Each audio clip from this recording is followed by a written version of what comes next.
ಆತ್ಮೀಯ H16 news ಅರ್ಥಾತ್ ಹೇ ಸೀತಾರಾಮ್ಗೆ ಸ್ವಾಗತ.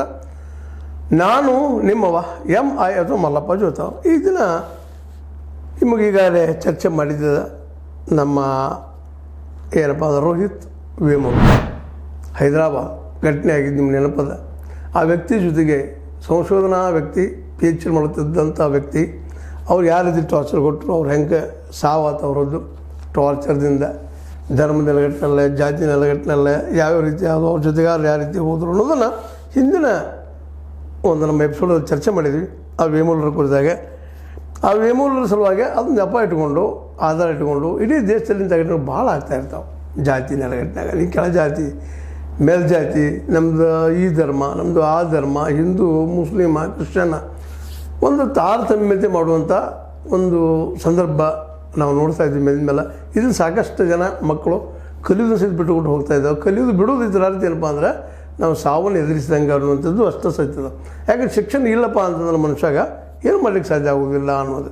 ಆ ದಿಶೆಯಲ್ಲೇ ಈ ಒಂದು ತರ್ತಮ ನೀ ಬೇರೆ ನಾ ಬೇರೆ ಅನ್ನೋದನ್ನು ತೆಗೆದು ಹಾಕೋ ಸಲುವಾಗಿ ಒಂದು ಕಾನೂನನ್ನು ಮಾಡಬೇಕು ಅಂತ ತಿಳ್ಕೊಂಡು ಈ ನಮ್ಮ ರಾಹುಲ್ ಗಾಂಧಿಯವರು ಸೂಚನೆ ಮಾಡಿದ್ರು ಅಥವಾ ಪತ್ರ ಬರ್ತಿದ್ರು. ಅದಕ್ಕೆ ಸಿದ್ದರಾಮಯ್ಯರು ಅದಕ್ಕೊಂದು ಕರಡು ತಯಾರು ಮಾಡ್ತಾ ಇದ್ದಾರೆ. ಕರಡು ಅಂದರೆ ಮೂಲ ಪ್ರತಿ ಒಂದು ಮಸೂದೆಗೆ ಮೊದಲು ತಯಾರಾಗುವಂಥದ್ದು. ಅದರಲ್ಲೇ ಮುಖ್ಯವಾಗಿ ಟ್ರಸ್ಟ್ ಕೊಟ್ಟು ಏನಪ್ಪ ಈ ಒಂದು ಕಾಯ್ದೆ ಹೆಸರು ಮೊದಲಾಗೆ ಕರ್ನಾಟಕ ರೋಹಿತ್ ವೇಮುಲ್ ಹೊರಗಿಡುವಿಕೆ ಅಥವಾ ಅನ್ಯಾಯದಿಂದ ರಕ್ಷಣೆ, ಶಿಕ್ಷಣ ಹಕ್ಕು ಮತ್ತು ಘನತೆ ಮಸೂದೆ 2025 ಇದು ಟೈಟ್ಲ್. ಇದು ಎಲ್ಲರಿಗೂ ಘನತೆ ಇರಬೇಕು, ಕಲಿಯಾಕೆ ಬಂದಂಥವ್ರಿಗೆ ಗೌರವ ಇರಬೇಕು, ಯಾರು ಮೇಲಲ್ಲ ಯಾರು ಕೀಳಲ್ಲ.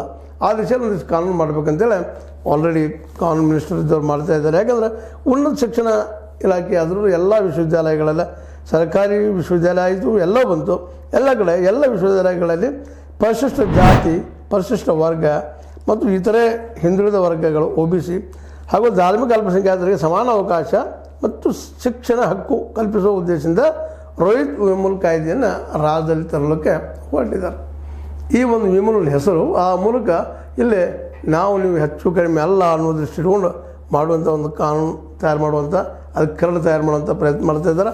ಆ ದಿಶೆಯಲ್ಲಿ ಆ ಕರಡಿನಲ್ಲಿ ಏನೇನು ಇರಬೇಕು, ಕರಡು ಅಂದರೆ ಮೂಲ ಪ್ರತಿ ನಾವೇನು ಕಾಯ್ದೆ ಮಾಡಿಕೊಂಡಿದ್ದೀವಿ ಅದರ ಮಸೂದೆಯ ಮೊದಲ ಹಂತ ಏನಿರಬೇಕು ನಮ್ಮ ಉದ್ದೇಶನ. ಅದರಲ್ಲೇ ಮಧ್ಯದಾಗೆ ಉನ್ನತ ಶಿಕ್ಷಣ ಸಂಸ್ಥೆಗಳಲ್ಲಿ ಜಾತಿ ತಾರತಮ್ಯ ಅಪರಾಧ.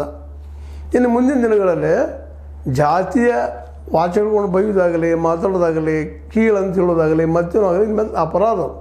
ಇದನ್ನು ಮೊದಲನೇದಾಗಿ ಅದರಲ್ಲಿ ಸೇರಿಸಬೇಕಾಗಿದೆ. ಅದು ಉನ್ನತ ಶಿಕ್ಷಣ ರಂಗದಲ್ಲಿ ಅದರ ವಿಶ್ವವಿದ್ಯಾಲಯ ಆಗಿರ್ಬೋದು, ದೊಡ್ಡ ಯೂನಿವರ್ಸಿಟಿ ಜೊತೆಗೆ ಈ ಒಂದು ದೊಡ್ಡ ಕಾಲೇಜುಗಳಲ್ಲಿ ಆಗಿರ್ಬೋದು, ಯಾವುದೇ ಒಂದು ಉನ್ನತ ಶಿಕ್ಷಣ ಇರಲಿ, ಅದೇನು ಇವತ್ತು ಪ್ರೊಫೆಷನಲ್ ಇರಲಿ ಅಥವಾ ಒಂದು ತಾತ್ವಿಕ ನೆಲಗಟ್ಟಿನಲ್ಲಿ ಅಂತ ಇದ್ದಂಥ ಆರ್ಟ್ಸ್, ಸೈನ್ಸ್, ಕಾಮರ್ಸ್ ಯಾವುದೂ ಇರಲಿ, ಅಂಥ ಒಂದು ಸಂಶೋಧನಾತ್ಮಕ ಇಲಾಖೆಗಳಲ್ಲಿ ಅಂಥ ಒಂದು ಇಲಾಖೆಗಳಲ್ಲಿ ತಯಾರಾಗುವಂಥ ವ್ಯಕ್ತಿಗಳ ನಡಕ ಏನಪ್ಪ ಅಂದ್ರೆ ಉನ್ನತ ಶಿಕ್ಷಣ ಸಂಸ್ಥೆಗಳಲ್ಲಿ ಜಾತಿಯ ತಾರತಮ್ಯ ಬರಬಾರ್ದು. ಒಂದೇಳಿ ಬಂದರೆ ಅದು ಅಪರಾಧ ಅಂಥೇಳಿ ಮೊದಲೇ ಒಂದು ಗುರಿ ಇಟ್ಕೊಂಡು ಮಾಡ್ತಾಯಿದ್ದಾರೆ. ಇನ್ನು ಎರಡನೇದಾಗೆ ಸಂತ್ರಸ್ತರು, ಪೋಷಕರು, ರಕ್ತ ಸಂಬಂಧಿಗಳು ದೂರು ನೀಡಲು ಅವಕಾಶವಿದೆ. ಈಗ ಯಾರ ಒಂದು ತೊಂದರೆಗೆ ಅನುಭವಿಸಿರ್ತಾರೆ ಅವರೇ ದೂರು ಕೊಡಬೇಕು ಅಥವಾ ಕಂಪ್ಲೇಂಟ್ ಮಾಡಬೇಕು ಅಂತಿಲ್ಲ. ಅದಕ್ಕೆ ಅವ್ರು ಸಂಬಂಧಿಸಿದಂಥವ್ರು ಸಂತ್ರಸ್ತರು ಮಧ್ಯದಾಗೆ ಯಾರು ಬಲಿಯಾಗಿರ್ತಾರೆ ಆ ವಿದ್ಯಾರ್ಥಿ ಅಥವಾ ಆ ವ್ಯಕ್ತಿ, ಅವ್ರ ನಂತರ ಪೋಷಕರು ಇವರು ಸಹಿತ ಕಂಪ್ಲೇಂಟ್ ಮಾಡಲಿಕ್ಕೆ ಬರ್ತದೆ. ಕಂಪ್ಲೇಂಟ್ ಮಾಡೋದಕ್ಕೆ ಪೋಷಕರು ಮನೆಗೆ ಅವ್ವ ಅಪ್ಪ ತಂದೆ ತಾಯಿ ಜೊತೆಗೆ ಅಣ್ಣ ತಮ್ಮಂದಿರು ಎಲ್ಲರೂ, ಮುಂದೆ ರಕ್ತ ಸಂಬಂಧಿಗಳು ಇದು ಸಹಿತ ಅಣ್ತಮ್ಮರು ಇನ್ನುಳಿದವರು ಇವರೆಲ್ಲರೂ ಕಂಪ್ಲೇಂಟ್ ಮಾಡಲಿಕ್ಕೆ ಬರ್ತದೆ. ಮುಂದೆ ಇವರೆಲ್ಲ ಕೂಡಿ ಅನ್ರಿ ಅದು ಇವರಲ್ಲಿ ಯಾರಾದರೂ ಒಬ್ಬರಲ್ಲಿ ಕಂಪ್ಲೇಂಟ್ ಮಾಡಿದರೆ ಇದು ಕೇಸ್ ಸ್ಟ್ಯಾಂಡ್ ಆಗ್ತದೆ ಅನ್ನುವಂಥ ಮಾತು. ಇನ್ನು ಮೂರನೇದಾಗೆ ನಿಯಮ ಉಲ್ಲಂಘಿಸಿದರೆ, ಈ ಮಾತಿಗೆ ನಿಯಮ ಏನಾದರೂ ಉಲ್ಲಂಘಿಸಿ ಆದರೂ ಇವರು ಟೀಕೆ ಮಾಡೋದು ಮಾಡಿದರೆ ಅವ್ರಿಗೆ 1 ವರ್ಷ ಜೈಲು ಶಿಕ್ಷೆ, 10,000 ರೂಪಾಯಿ ದಂಡ. ಇದು ಮೊದಲನೇ ಸಲ ಏನಾದ್ರು ತಪ್ಪು ಮಾಡಿದರೆ ಈ ರೀತಿಯಾಗಿ ಅವ್ರಿಗೆ ಪನಿಷ್ಮೆಂಟ್ ಇಡುವಂಥ ಒಂದು ಲೆಕ್ಕ ಮಾಡಿದ್ದಾರೆ. ಅದರ ನಂತರ ಮತ್ತೆ ಮೇಲ್ಮೇಲೆ ಇಷ್ಟ ಆದರೂ ಸುಮ್ಮನೆ ಇರೋದು ಮತ್ತೆ ಮಾಡಿದರೆ 1 ಲಕ್ಷದವರೆಗೆ ಪರಿಹಾರ ಕೊಡುವಂತೆ, ಸಂತ್ರಸ್ತರಿಗೆ 1 ಲಕ್ಷದವರೆಗೆ ಪರಿಹಾರ ಕೊಡುವಂತೆ ಆರೋಪಿಗೆ ಕೋರ್ಟ್ ಆದೇಶಿಸಬಹುದು. ಭಾಳ ಇಷ್ಟು ಹೇಳಿದರೂ ಸಹಿತ 10,000 ದಂಡ ಹಾಕಿದರೂ ಸಹಿತ ಪದೇ ಕಾಡುವಂಥದ್ದು, ಒಂದು ರೀತಿ ತೊಂದರೆ ಕೊಡುವಂಥದ್ದು, ಮತ್ತು ಕೀಳ ರೂಪದಲ್ಲಿ ಟೀಕೆ ಮಾಡುವಂಥದ್ದು, ಬೈಯುವಂಥದ್ದು ಆದರೆ ಅವ್ರಿಗೆ 1 ಲಕ್ಷದವರೆಗೂ ದಂಡ ಹಾಕುವಂಥದ್ದು ಪರಿಹಾರ ಕೊಡಿಸುವಂಥದ್ದು.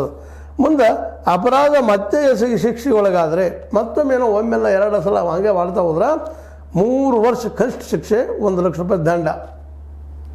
ಮತ್ತೆ ಕಂಟಿನ್ಯೂಷನ್ ಮಾಡಿದ್ರೆ 3 ವರ್ಷ ಜೈಲ, 1 ವರ್ಷ ದಂಡ. ಈ ಕಾಯ್ದೆ ನಿಬಂಧನೆಗಳನ್ನು ಉಲ್ಲಂಘಿಸುವ ಸಂಸ್ಥೆ ಯಾವುದೇ ಇರಬಹುದು, ಸರ್ಕಾರದಿರಲಿ ಪ್ರೈವೇಟ್ ಇರಲಿ, ಆ ಸಂಸ್ಥೆಗೆ ರಾಜ್ಯ ಸರ್ಕಾರದಿಂದ ಆರ್ಥಿಕ ನೆರವು ಅನುದಾನ ಇಲ್ಲ. ಈ ಕಾಯ್ದೆ ನಿಬಂಧನೆಗಳನ್ನ ನಾವು ಕಾನೂನು ಮಾಡಿದ್ದೀವಿ, ನಿಯಮಗಳು ಮಾಡಿದ್ದೀವಿ, ಅದನ್ನು ಉಲ್ಲಂಘನೆ ಮಾಡಿದರೆ ಆ ಕಾಲೇಜಲ್ಲಿ ಯಾವುದೇ ಇರಲಿ ದೊಡ್ಡ ಸಂಸ್ಥೆ ಇರಲಿ ಅದರ ಆರ್ಥಿಕ ನೆರವು ಸರ್ಕಾರ ಕೊಡ್ತದಲ್ಲ ಅದನ್ನು ಬಂದ್ ಮಾಡ್ತದಂತ. ಹೀಗೆ ಒಂದಿಷ್ಟು ರೂಲ್ಸ್ಗಳನ್ನು ಹಾಕ್ಕೊಳ್ಳೋಂಥ ಪ್ರಯತ್ನ ಮಾಡ್ತಾ ಇದ್ದಾರೆ. ನಿಜವಾಗಿ ಇದು ಭಾಳ ಮೆಚ್ಚುವಂಥ ವಿಷಯ. ಇದಕ್ಕೆ ಯಾರಾದರೂ ಒಪ್ಪಿಕೊಡುವಂಥದ್ದು. ಯಾಕಂದರೆ ಮೆನ್ನಲ್ಲಿ ನೋಡ್ತಾ ಇದ್ದೀವಿ ನಾವು, ಜಾತಿಯಿಂದ ಟೀಕಾ ಮಾಡೋದು, ಕೀಳಾಗಿ ನೋಡೋದು ಮಾಡೋದು, ಇದರಿಂದ ಭಾಳಷ್ಟು ಜನ ಇನ್ನೊಂದು ಕಲಿಯುವುದನ್ನು ಬಿಟ್ಟು ಹೊರಗೆ ಹೋದಂತೂ ಸಾಕಷ್ಟು ಉದಾಹರಣೆಗಳು ನಮ್ಮ ಮುಂದೆ ನಡೆದು ಹೋಗಿದ್ದಾವೆ. ಯಾಕಂದ್ರೆ ಆ ನೋವು ಭಾಳ ಕಷ್ಟದಿರ್ತದೆ, ಸಹಿಸ್ಲಿಕ್ಕೆ ಆಗುವುದಿಲ್ಲ ಅನ್ನೋದು ಅಷ್ಟು ಸತ್ಯದ.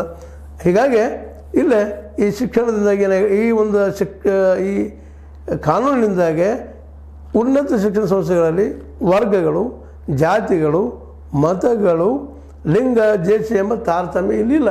ಅವ್ರು ಯಾವುದೇ ದಿವಸವಿರಲಿ, ಯಾವುದೇ ಲಿಂಗ ಗಂಡರಿರಲಿ ಹೆಣ್ಣರಿರಲಿ, ಅಥವಾ ನಾವು ಇಂತೀವಲ್ಲ ಇನ್ನೊಬ್ಬ ಲಿಂಗರೇ ಇರಲಿ, ಯಾವುದೇ ಲಿಂಗ ಇರಲಿ, ಇಲ್ಲಿ ತಾರತಮ್ಯ ಇಲ್ಲ. ಎಲ್ಲರಿಗೂ ಒಂದೇ ರೀತಿ ಶಿಕ್ಷೆ ಅದ. ಅದನ್ನು ನಾವು ಮಾಡ್ತಾ ಇದ್ದೀವಿ. ಮತ್ತು ಅರ್ಹತಾ ಪರೀಕ್ಷೆ ನಡೆಸ್ತೀವಿ. ಅದರಲ್ಲಿ ಯಾರು ಹೆಚ್ಚು ಮಾರ್ಕ್ಸ್ ತೊಗೊಳ್ತಾರೆ ಅವ್ರನ್ನ ಈ ಯೂನಿವರ್ಸಿಟಿಗಳಲ್ಲಾಗಲಿ ಹೈಯರ್ ಎಜುಕೇಷನ್ದಲ್ಲೇ ಕಲಿಯೋದಕ್ಕೆ ಅವಕಾಶ ಕೊಡ್ತೀವಿ ಅನ್ನೋಂಥ ನಿಬಂಧನೆಗಳನ್ನ ನಿಯಮಗಳನ್ನು ಮಾಡ್ತಾ ಇದ್ದಾರೆ. ಆ ನಿಯಮಗಳನ್ನು ಕೊಡ್ತಾ ಇದ್ದೀವಿ ಅಂತ ಹೇಳ್ತಾ ಇದ್ದಾರೆ. ಈ ಕುರಿತಾಗಿ ನಮ್ಮ ಎಚ್ ಕೆ ಪಾಟೀಲ್ ಒಂದು ಮಾತು ಹೇಳ್ತಾರೆ, ರಾಜ್ಯದಲ್ಲಿ ರೋಹಿತ್ ವೇಮಲ್ ಕಾಯ್ದೆ ಜಾರಿ ಅತ್ಯಂತ ಅತ್ಯವಶ್ಯಕ. ರೋಹಿತ್ ವೇಮಲ್ ಕಾಯ್ದೆ ಭಾಳ ಅವಶ್ಯಕತೆ. ಇಲ್ಲಿ ಜಾತಿಗಳ ಮೊದಲು ನಡಕ ಭಾಳ ಚಿಕ್ಕಟ್ಟದ, ಮೇಲು ಕೀಳು ನಿಶ್ಚಿತದ ಇಲ್ಲೇ. ಅದಕ್ಕೆ ಸಿದ್ದರಾಮಯ್ಯನವರು ಈ ದಿಶೆಯಲ್ಲಿ ಚಿಂತನೆ ನಡೆಸಿದ್ದು ಯೋಗ್ಯದ. ಅದೇ ಕಾರಣ ರಾಹುಲ್ ಸಹಿತ ಇದಕ್ಕೆ ಸಪೋರ್ಟ್ ಮಾಡಿದ್ದು ಭಾಳ ಒಳ್ಳೆಯದು ಅನ್ನೋಂಥ ಮಾತುಗಳು ಮಾತಾಡ್ತಾ ಇದ್ದಾರೆ.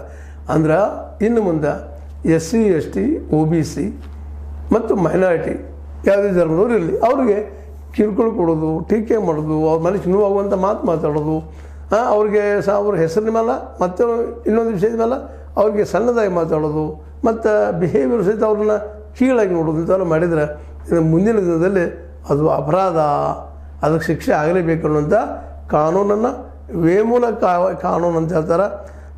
ರೋಹಿತ್ ವೇಮೂಲ ಕಾಯ್ದೆ ಪ್ರಕಾರ ಅವ್ರ ಶಿಕ್ಷೆ ಆಗ್ತದೆ, ಅದು ಮಾಡಬೇಕಾಗಿದೆ ಅಂತೇಳಿ ಸಿದ್ದರಾಮಯ್ಯ ಮಾಡಲಿಕ್ಕೆ ಹೊರಟಿದ್ದಾರೆ. ಈಗಾಗಲೇ ಅದ್ರ ಕುರಿತಾಗಿ ಪ್ರಗತಿನೂ ನಡೆದಿದೆ. ಒಟ್ಟಾರೆಯಾಗಿ ಈ ಕಾನೂನಿನಿಂದಾಗಿ ಜಾತಿ ವ್ಯವಸ್ಥೆಯ ಒಂದಿಷ್ಟು ಕಡಿಮೆ ಆದರೆ ಅಥವಾ ಈ ಜಾತಿ ವ್ಯವಸ್ಥೆ ಕಿತ್ತೋದ್ರೆ ನಿಜವಾಗಿ ಒಂದು ದೊಡ್ಡ ಸಾಧನೆ ಅನ್ನೋದ್ರಲ್ಲಿ ಎರಡು ಮಾತಿಲ್ಲ. ಆದರೂ ಒಂದಷ್ಟು ಸುಲಭ ಇಲ್ಲ. ತಾರತಮ್ಯಕ್ಕೆ ದಂಡ ಏನೋ ಮಾಡಿದರು, ಎಲ್ಲ ಮಾಡಿದರು. ಇವತ್ತು ಕಾನೂನುಗಳಿದ್ದಾವೆ. ಅದು ಕಾನೂನಿಂದ ಎಷ್ಟು ಮಟ್ಟಿಗೆ ಪ್ರಗತಿ ಆಗೈತಿ ಅನ್ನೋದನ್ನು ಗಮನಿಸಿದಾಗ ಸ್ವಲ್ಪ ಹೇಳೋದು ಕಷ್ಟ. ಆದರೂ ಒಂದು ಕಾನೂನು ಅದಲ್ಲಪ್ಪ ಅನ್ನುವಂಥದ್ದು ಧೈರ್ಯ ಮಾಡಿ ಯಾರಾದರೂ ಈ ನಮ್ಮ SC ST OBC ಮತ್ತು ಅದೇ ಕಾಲಕ್ಕೆ ಏನಪ್ಪ ಅಂತಂದ್ರೆ ನಮ್ಮ ಮೈನಾರಿಟಿ ಜನ ಕಂಪ್ಲೇಂಟ್ ಮಾಡಿದರೆ ಒಂದು ಸ್ವಲ್ಪ ಎನ್ಕ್ವೈರಿ ಆಗಬಹುದು ಅನ್ನುವಂಥ ಸ್ಥಿತಿಗೆ ಈಗ ಬಂದದಂತ ಅನ್ನಿಸ್ತದೆ. ಅದೇನಾಗಲಿ ಒಟ್ಟಲ್ಲಿ ಒಳ್ಳೆಯ ಕಾನೂನು ಅದು. ರೋಹಿತ್ ವೇಮುಲನ ಹೆಸರಿನ ಮೇಲೆ ಕಾಯ್ದೆಯನ್ನು ತಯಾರು ಮಾಡ್ತಾ ಇದ್ದಾರೆ. ಯಾಕಂದ್ರೆ ಯಾವುದೇ ವ್ಯಕ್ತಿ ಅನ್ಯಾಯಪೂರಿತ ಮಾತಿನಿಂದಾಗಲಿ ಯಾವುದೇ ಕೆಲಸದಿಂದಾಗಲಿ ಒಬ್ಬ ವ್ಯಕ್ತಿಗೆ ಏನಪ್ಪ ಅಂದ್ರೆ ನೋವು ಆಗಬಾರ್ದು, ಬದುಕು ಅವ್ರದ್ದು ಹಾಳಾಗಬಾರ್ದು. ಹಂಗಾದ್ರೆ ಅದಕ್ಕೆ ಒಂದು ಪರಿಹಾರ ಇಲ್ಲದ. ಇನ್ನು ಮುಂದೆ ಯಾರನ್ನು ಟೀಕೆ ಮಾಡೋ ಅವಶ್ಯಕತೆ ಇಲ್ಲ. ಒಬ್ಬರೊಬ್ಬರು ಗೌರವಿಸೋದು ಮುಖ್ಯ ಅಂತ ಈ ಕಾನೂನು ಆದ್ರೆ ಬರ್ಬೋದು ಅಂತ ಆಶೆ ಮಾಡೋಣ. ಅದು ಎಷ್ಟು ಮಟ್ಟಿಗೆ ಆಗ್ತದೋ ಆ ಬಂದಾಗ ನೋಡೋಣ ಅಂತ ಹೇಳ್ತಾ ಈ ಒಂದು ರೋಹಿತ್ ವೇಮುಲ ಕಾಯ್ದೆ ತರೋದಕ್ಕಾಗಿ ಸಿದ್ದರಾಮಯ್ಯ ಸರ್ಕಾರ ಒಂದಿಟ್ಟು ಹೆಜ್ಜೆಯನ್ನು ಇಡ್ಲಿಕ್ಕತ್ತದ, ಹೆಜ್ಜೆ ಇಡ್ಲಿಕ್ಕತ್ತದ. ಇದು ಮುಂದಿನ ದಿನದಲ್ಲಿ ಇವರಿಗೆ ಒಳ್ಳೆಯ ಹೆಸರನ್ನು ತರಬಹುದು ಅಂಥೇಳಿ ಭಾಷಣ ಮಾತಾಡ್ತಿದ್ದಾರೆ. ಈ ವೇಮುಲ ಕಾಯ್ದೆ ಬರಲಿಲ್ಲ, ರೋಹಿತ್ ವೇಮುಲ ಕಾಯ್ದೆ ಆಗಲಿಲ್ಲ ಅಂತ ನಿಮ್ಮನ್ನು ಕೇಳ್ತಾ ನೀವು ಎಸ್ ಅರೇನ್ರಿ, ನೋ ಅರೇನ್ರಿ, ಲೈಕ್ ಮಾಡಿರಿ, ಡಿಸ್ಲೈಕ್ ಮಾಡಿರಿ, ಕಾಮೆಂಟ್ ಮಾತ್ರ ಮಾಡ್ತಾ ಇರಿ, ಸಬ್ಸ್ಕ್ರೈಬ್ ಆಗ್ತಾಯಿರಿ ಅಂತ ಹೇಳ್ತಾ H16 ನ್ಯೂಸ್ ಅರ್ಥಾತ್ ಹೇ ಸೀತಾರಾಮ್ ಇದು ಸತ್ಯದ ಕೈಗಳಲ್ಲಿ ವಂದನೆಗಳು.